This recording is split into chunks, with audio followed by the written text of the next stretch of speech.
Assalamualaikum warahmatullahi wabarakatuh. Mudah-mudahan Bapak Ibu hari ini dalam keadaan sehat walafiat sehingga bisa menunaikan kewajiban, baik kewajiban ibadah, kewajiban bekerja dan lain-lain, dan selalu mendapatkan barokah dan rahmat oleh Allah dari Allah Subhanahu wa taala. Seperti biasa pada hari Rabu tanggal 2 Oktober 2024 bertepatan dengan tanggal 28 Rabiul Awal 1446 Hijriah. Di Masjid Istiqlal ini setiap ba'da duhur diselenggarakan dialog duhur atau pengajian habis duhur yang diberi nama dialog duhur. Pada hari ini akan menyampaikan kajian yaitu kitab Asbabul Wurud yang akan disampaikan oleh Al-Mukarramah Dr. Anda Hajjah Romlah Askar. Baiklah, untuk menyingkat waktu, marilah kita ikuti bersama-sama pengajian ini. Mudah-mudahan kita yang mendengarkan bisa memperoleh ilmunya yang kemudian bisa diamalkan dalam kehidupan sehari-hari. Allahumma amin.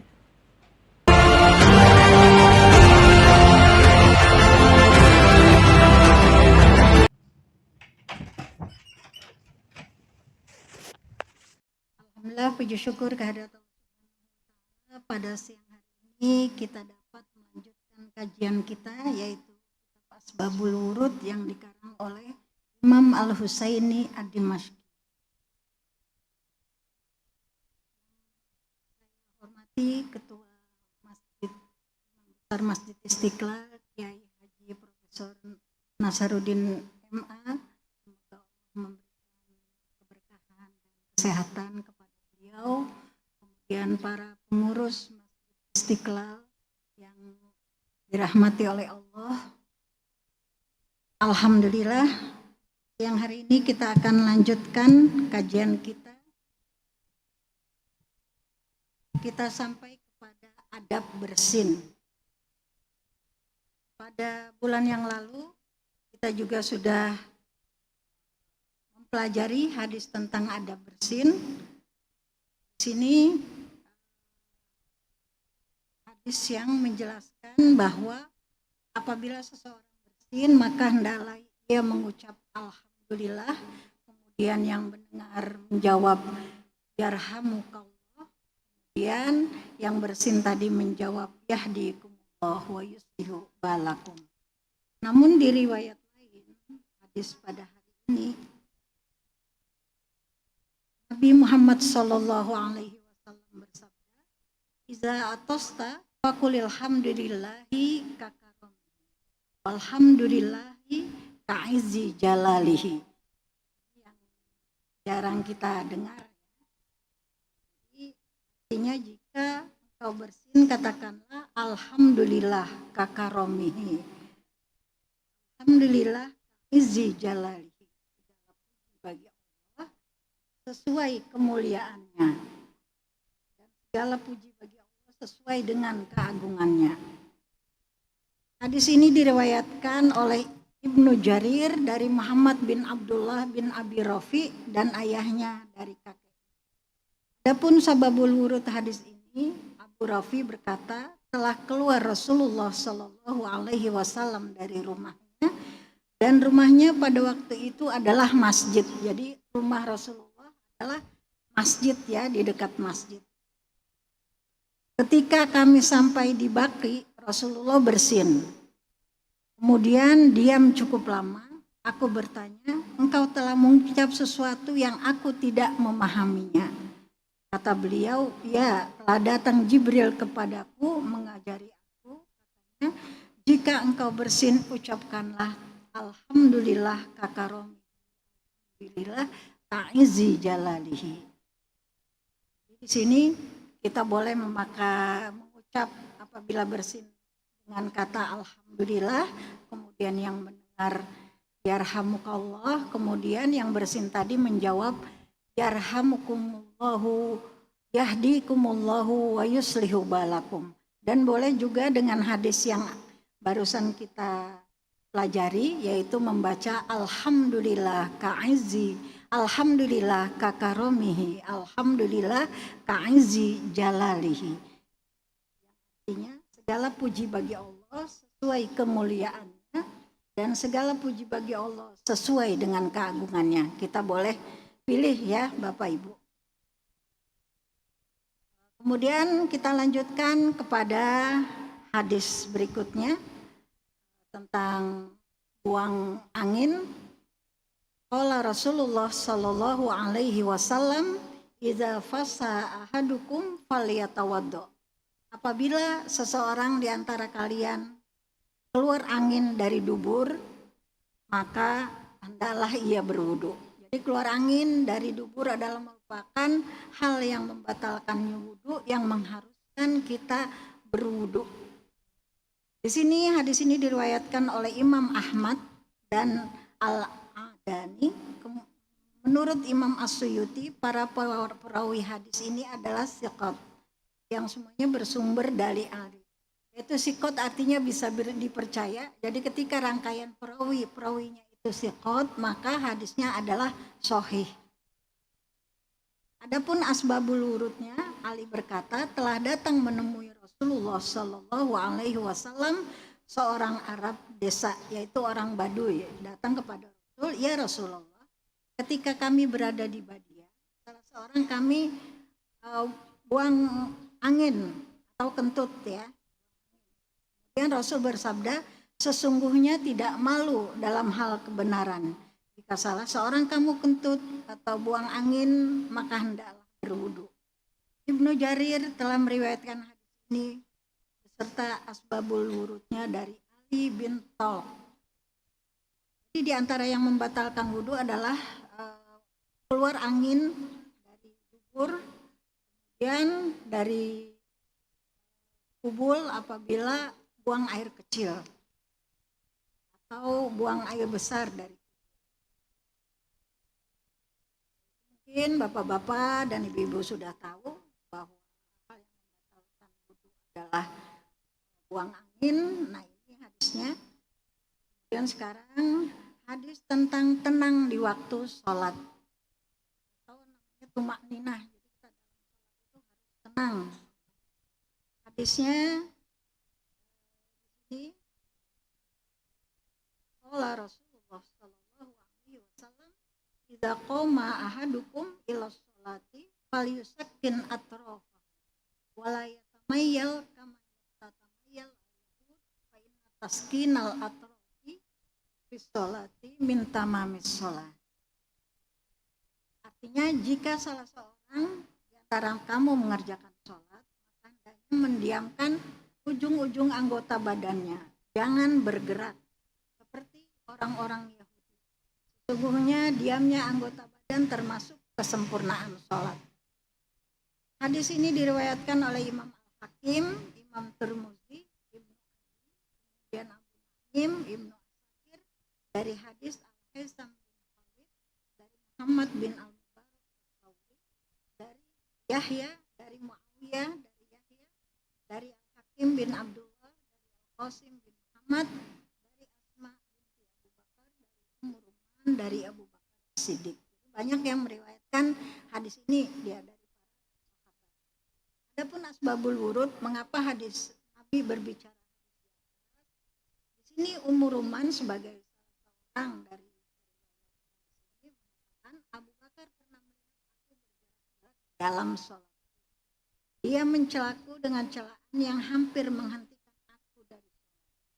Setelah selesai sholat, dia berkata, aku pernah mendengar Rasulullah Shallallahu Alaihi Wasallam bersabda, jika salah seorang kamu mengerjakan sholat, maka hendaklah mendiamkan anggota badannya dan jangan banyak bergerak seperti orang Yahudi. Sesungguhnya diamnya anggota badan termasuk kesempurnaan sholat. Jadi tumak adalah merupakan salah satu kesempurnaan sholat. Ini kita 3 kali gerak, lebih dari 3 kali itu batal. Kita tidak boleh banyak bergerak. Jadinya seperti yang saya bacakan.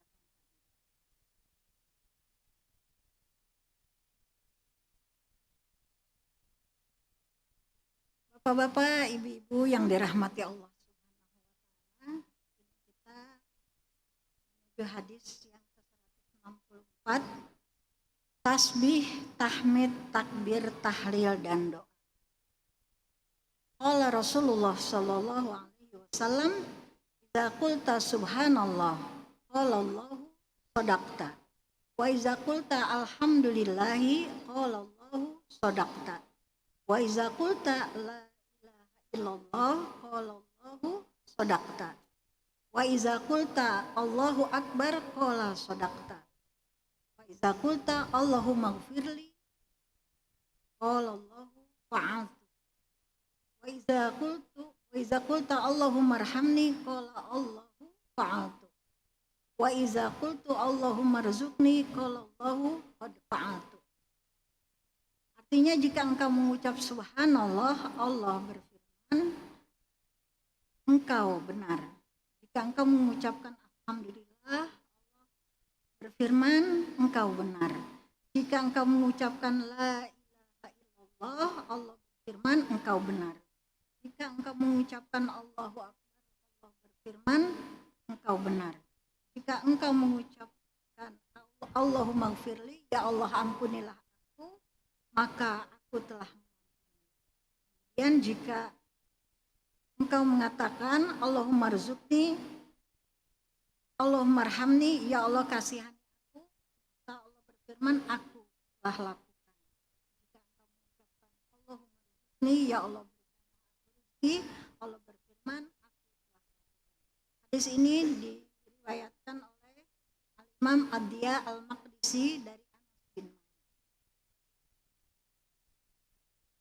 Dari judul di atas yaitu tentang tasbih. Tasbih adalah kita mensucikan Allah dengan mengucap subhanallah. Kemudian tahmid adalah kita memuji Allah dengan mengatakan alhamdulillah. Kemudian takbir adalah kita mengagungkan Allah dengan mengucap Allahu Akbar. Tahlil adalah kita mengucap la ilaha illallah atau la ilaha illallah Muhammadur Rasulullah. Itu adalah merupakan kalimat tauhid. Jadi hadis ini sababul wurud, Anas bin Malik berkata, telah datang seorang badui atau orang desa kepada Nabi Muhammad SAW. Katanya, ya Rasulullah, ajarilah saya kebaikan. Nabi memegang tangannya kemudian bersabda, subhanallah walhamdulillah wala ilaha illallah wallahu akbar. Dari Anas berkata, orang desa tersebut berpikir kemudian pergi datang kembali. Rasulullah tersenyum, ya Rasulullah, subhanallah walhamdulillah wala ilaha illallah, ini bagi Allah, sedangkan untuk aku, kemudian Rasulullah menjawabnya seperti yang di atas. Jadi bapak-bapak dan ibu yang dirahmati Allah Subhanahu wa Ta'ala, hadis di atas adalah hadis qudsi, yang mana redaksinya dari Allah dan katanya redaksinya dari Muhammad dan isinya adalah dari Allah Subhanahu wa Ta'ala. Hadis qudsi. Jadi di sini Anas bin Malik telah diajarkan. Anas bin Malik, Rasulullah mengajarkan kepada orang Badui tadi sesuai dengan yang diriwayatkan oleh Anas bin Malik. Subhanallah walhamdulillah wala ilaha illallah wallahu akbar. Mengapa Nabi mengajarkan kepada orang Badui kalimat ini? Karena di hadis lain dijelaskan kalimatani khafifatani fil lisan tsaqilatani fil mizan subhanallah walhamdulillah wala ilaha illallah wallahu akbar. Jadi dua kalimat yang ringan di lidah, yang mudah diucapkan, yaitu subhanallah walhamdulillah wala ilaha illallah wallahu hadis di atas tadi, orang Baduy bertanya, itu untuk Allah, kemudian untuk aku mana? Di sini dijelaskan bahwa subhanallah itu adalah engkau benar mengucapkan. Kemudian alhamdulillah engkau benar telah mengucapkan.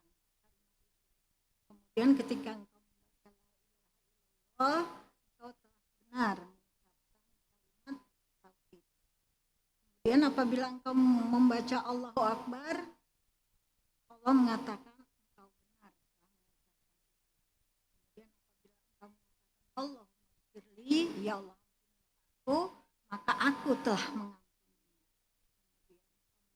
Allahumma rahmi, ya Allah kasihani, maka kasihanilah aku, maka Allah telah mengatakan aku telah mengasihani. Kemudian ketika engkau mengatakan Allahumma rizukni, ya Allah berikanlah aku rezeki, maka aku telah memberikanmu rezeki. Jadi hadis yang ini rincian dari hadis atau sababul wurud yang ditanyakan oleh orang Baduy ketika Nabi mengajarkan kalimat la ilaha illallah, kalimat subhanallah walhamdulillah wala ilaha illallah. Kemudian dijawab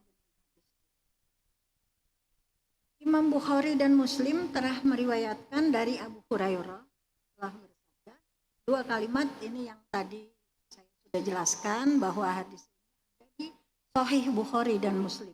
Jadi dua kalimat yang berat timbangannya, yaitu subhanallah, alhamdulillah, subhanallah wa bihamdi subhanallah.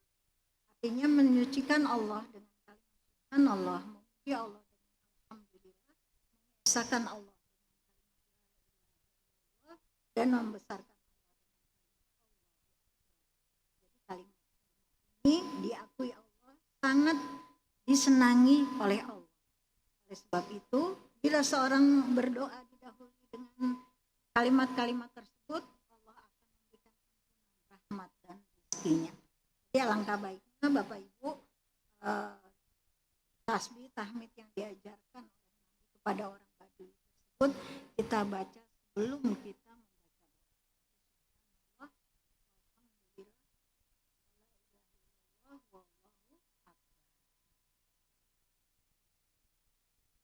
Hadis selanjutnya yaitu tentang di saat uang menjadi pujian.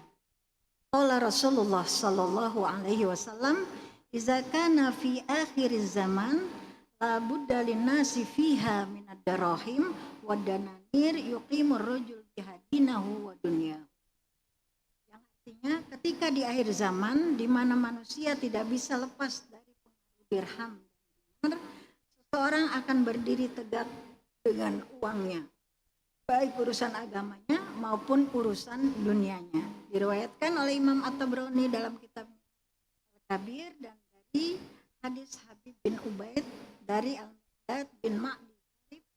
Kata Al-Munawi, turuk hadis ini banyak. Jadi banyak jalannya diriwayatkan dari berbagai jalan. Adapun sababul wurudnya, Abu Ubaid berkata, aku telah melihat Al-Miqdad di pasar bersama budak perempuannya sedang berjualan susu. Dia duduk sambil menggenggam uang. Kemudian dikatakan Nabi kepadanya, Rasulullah Shallallahu Alaihi Wasallam, nanti di akhir zaman, di mana manusia tidak bisa lepas dari pengaruh dirham dan dinar, seorang akan berdiri tegak dengan uangnya, baik urusan agama dunianya. Bapak-bapak, ibu-ibu, hadirat sekalian yang berbahagia, hadis ini telah terbukti nyata. Pada saat ini uang adalah merupakan hal yang penting. Namun bukan berarti uang adalah segala-galanya. Namun uang itu sangat penting dan ini sudah disinyalir oleh Nabi dari sekian ribu tahun yang lalu. Orang itu akan memerlukan uang baik dalam urusan dunianya, yaitu makan, minum, kemudian yang belum punya sewa rumah, bayar cicilan dan lain sebagainya, dan Kemudian juga urusan agamanya. Urusan agamanya kalau kita misalnya ingin umroh atau haji tentu pakai uang yang banyak. Urusan agama pun kita memerlukan uang. Itu juga dengan membayar zakat, sedekah dan lain sebagainya. Namun perlu digarisbawahi bahwa semuanya ini dihasilkan dengan cara yang walaupun seseorang itu perlu dalam hidup ini dengan uang, bukan berarti jalan mencari uang boleh didapati dengan cara yang tidak halal. Semuanya walaupun kita perlu uang, tetapi cara yang diperoleh adalah dengan cara yang halal yang diridhoi oleh Allah Subhanahu wa Ta'ala. Mengapa seperti itu Bapak Ibu? Karena uang yang halal yang kita nafkahkan kepada anak istri kita atau yang kita makan, maka itu merupakan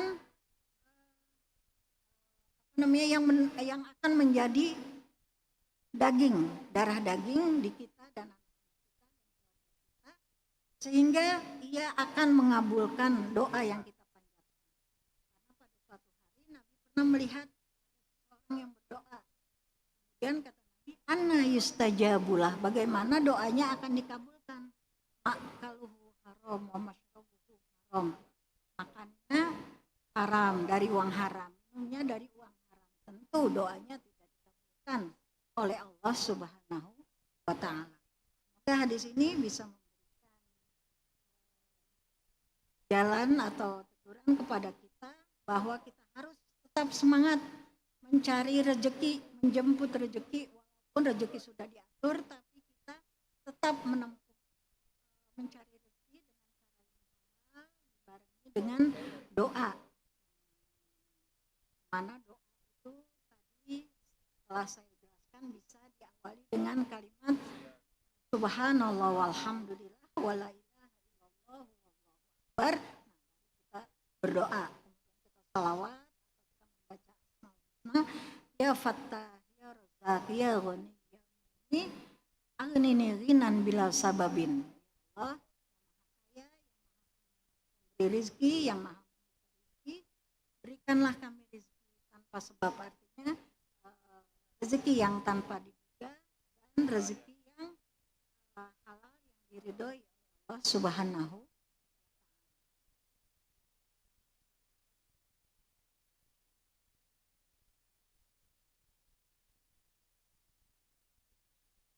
Bapak-bapak dan ibu-ibu hadirat sekalian, dan satu lagi hadis tentang orang baik di hari kiamat. Itu judul hadisnya. Qala Rasulullah sallallahu alaihi wasallam, "Idza kana yaumul qiyamah, jama'allahu ahlal ma'ruf wa qala qad ghafartu lakum ala ma kana fikum wa sana'tu ankum ibadi fahabuha liman syi'tum litakunu ahlal ma'ruf fi dunya wa ahlal ma'ruf fil akhirah." Artinya nanti pada hari kiamat Allah akan mengumpulkan orang-orang yang baik dan berkata, aku telah mengampuni kesalahan-kesalahan yang ada kepada kamu semua. Aku telah mengambilmu menjadi hamba-hamba. Maka berupayalah bagi siapa di antara kalian yang mau menjadi orang-orang yang baik, yaitu ahli ma'ruf di dunia maupun di akhirat. Hadis ini diriwayatkan oleh Ibnu Abi Dunya dalam kitabnya Qada'ul Hawaij dari Ibnu Abbas. Adapun sababul wurud hadis ini dijelaskan di dalam kitab Al-Jami'ul Kabir bersumber dari Ibnu Abbas bahwa Rasulullah Shallallahu alaihi wasallam bersabda, orang yang baik di dunia akan menjadi orang yang baik di akhirat. Salah seorang di antara mereka bertanya, bagaimana ya Rasulullah? Jawab beliau, nanti pada hari kiamat. Nah, itu dijelaskan hadis yang saya bacakan. Nah, di sini yang dimaksud dengan ahli ma'ruf ialah ma'ruf itu segala setiap kebaikan yang diterangkan oleh agama untuk dikerjakan berupa ibadah dan muamalah, kemudian juga berlaku baik, yaitu ihsan kepada fakir miskin, orang-orang yang membutuhkan, yang lemah dan yang mengampuni orang-orang ahli kebaikan, menyelamatkan mereka sebab perbuatan dapat keburukan. Bapak-bapak, ibu-ibu yang dirahmati Allah, semoga kita menjadi ahli ma'ruf, itu ahli dalam melakukan kebaikan yang telah Allah perintahkan, baik yang ada di Al-Quran maupun sunnah, baik itu yang wajib maupun sunnah. Kemudian kita juga merasa ihsan. Ihsan itu engkau beribadah seolah-olah Allah itu engkau atau engkau melihat. Jadi semuanya kita lakukan ikhlas karena Allah, tidak riya karena ingin dipuji oleh manusia. Jadi kalau kita ingin menjadi ahli ma'ruf yang pada hari kiamat Allah kumpulkan dan Allah mengatakan, aku telah mengampuni dosa-dosa kalian yang telah. Kemudian sahabat bertanya, bagaimana saya ingin menjadi ahli ma'ruf? Dijelaskan, jadilah engkau ahli ma'ruf di dunia dan ahli ma'ruf di akhirat. Ketika di dunia kita melakukan perbuatan yang baik, yaitu melakukan apa yang diperintahkan oleh Allah Subhanahu wa taala, baik yang ada di Al-Qur'an maupun sunnah atau melakukan amalan-amalan yang ada di hadis Rasulullah SAW, baik yang wajib maupun sunnah, insya Allah. Dan jangan lupa dibarengi dengan ihsan, rasa ihsannya itu kita beribadah seolah-olah Allah itu kita, dan kita beribadah seolah-olah kita melihat Allah. Jadi kita ikhlas dalam beribadah, insya Allah kita akan menjadi ahli ma'ruf, ahli yang melakukan perbuatan. Bapak-bapak, ibu-ibu hadirat sekalian yang dirahmati Allah Subhanahu wa taala. Kesempatan hari ini kajian kita sudah cukup, dan untuk sesi akhir dipersilakan apabila ada pertanyaan dari bapak-bapak dan ibu-ibu, dipersilakan.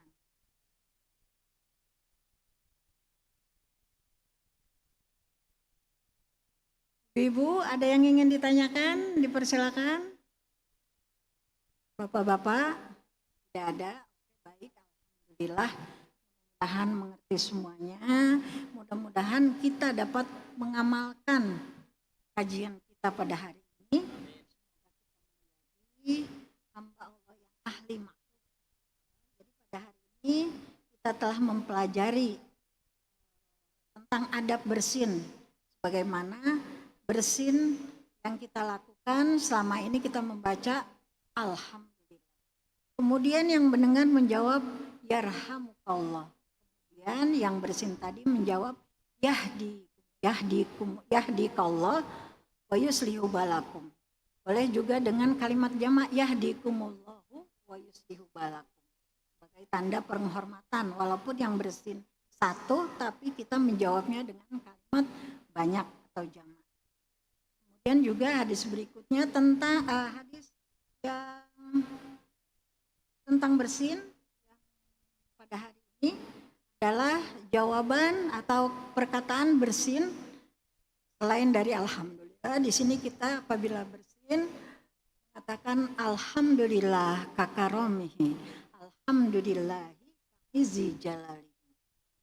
Nah, segala puji bagi Allah sesuai dengan kemuliaannya, kemudian segala puji bagi Allah sesuai dengan keagungannya.